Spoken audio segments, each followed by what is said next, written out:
Please like and subscribe. Trucker protests start to hurt auto plants nationwide. Border delays from the truck blockade hurt plants as far away as Kentucky. Like falling dominoes, automakers across North America are adding to the list of plants affected by the truck blockade that has all but halted traffic across two of the busiest routes linking the US and Canada. After temporarily halting production at 3 of its factories in Ontario, Toyota announced Thursday that a shortage of Canadian-made parts had hit an assembly plant in Kentucky. Ford and General Motors have felt the impact at some of their operations. And though the automaker Stellantis has resumed operations at an assembly plant in Windsor, Mike Covell, the CEO of its Ram brand, said in an interview that the situation is fluid and could lead to new production cuts. "It is a mess," said Carla Bailo, the CEO of the Center for Automotive Research, or CAR, a non-profit research group. "What we're seeing is that the plants in Canada are really getting strangled first. Then the plants in the US relying on engines and transmissions will be hurt next." Claiming to be mobilized by frustration with Canadian mask and vaccine mandates, thousands of truckers descended on the capital, Ottawa, last month and staged a protest that has all but paralyzed the city. Early this week, they expanded their demonstrations, first moving to blockade the Ambassador Bridge connecting Windsor, Ontario, with Detroit. The bridge is the busiest land crossing between the US and Canada and handles nearly 25% of the trade between the two countries. It is the primary route for auto parts and completed vehicles, especially those produced in the Ontario and Michigan manufacturing centers. Canadian authorities responded by redirecting traffic to 2 other regional border crossings. The tunnel between Windsor and Detroit can only handle light vehicles, however. So trucks were diverted to the Blue Water Bridge linking Sarnia, on the Canadian side, with Port Huron, Michigan. But protesters quickly moved to tie up that link on the Canadian side, as well. While some traffic has been able to move across the spans, traffic has been operating in one direction and at a crawl, trucks taking more than 4 hours to move from Sarnia to Port Huron. And what little traffic that has been able to cross the 2 bridges has been going from the Canadian to the US side. Among the plants so far hit by the blockade, the impact has been most severe on the Canadian side. Stellantis, formed by the merger of Fiat Chrysler and PSA Group last year, briefly shut down the Chrysler Pacifica minivan plant in Windsor. But it has now been brought back up. Ford soon followed, paring back production at a key SUV assembly line in Oakville, Ontario, and an engine plant in Windsor. Toyota followed by closing 3 Ontario plants for the remainder of this week, and then it is TBD, chief spokesman Scott Vizon said in an interview.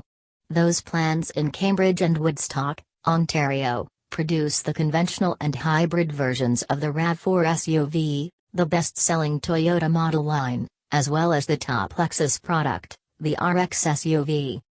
On Thursday, Toyota said in a statement that its assembly plant in Kentucky had recently been impacted by issues related to the Ambassador Bridge blockade. "We expect disruptions through the weekend, and will continue to make adjustments as needed." Shortages have already forced production cuts at the General Motors plant in Lansing, Michigan. And there is growing concern that the slowdown in production at the Ford engine plant in Windsor might soon be felt in Kentucky and Ohio. Plants in those states assemble the high-profit Ford Super Duty pickups, which use the engines produced in Windsor. "There is no question it is having a negative impact, and it will only get worse the longer it lasts," said Matt Blunt, president of the American Automotive Policy Council and a former governor of Missouri. "The blockade is affecting production, clearly a situation that needs to be resolved. We appreciate the fact that the U.S. government is doing all it can to facilitate as much commerce as possible, but we need Canadian officials to address upheaval and get bridges and transit routes back open." Separately, White House spokesperson Jennifer Psaki said that President Joe Biden is focused on this and we are working very closely with the U.S. Homeland Security Department and the Canadian government to find ways to end the blockade or work around it. Alt-Old, The two bridges linking Michigan and Ontario carry about $100 billion in automotive goods annually. So a disruption in traffic is a problem at any time. But it's particularly worrisome now, having had to cope for 2 years with COVID-fueled production cuts and the slowdowns caused by an ongoing shortage of semiconductors. Auto buyers, as well as automakers, have felt the heat. There currently are only about 1 million vehicles in U.S. dealer lots, reported J.D. Power, down from the more than 3 million considered normal for this time of year. So, not only are shoppers finding it hard to locate the new vehicles they want, but they are facing a surge in new vehicle prices. According to J.D. Power and other tracking services, the average transaction price for a new vehicle jumped to as much as $47,000 at the end of 2021, up more than $10,000 since the beginning of the pandemic. There are only a handful of vehicles at suburban Ford of Ferndale, a suburb at the northern border of Detroit, said sales manager Bryson Collins.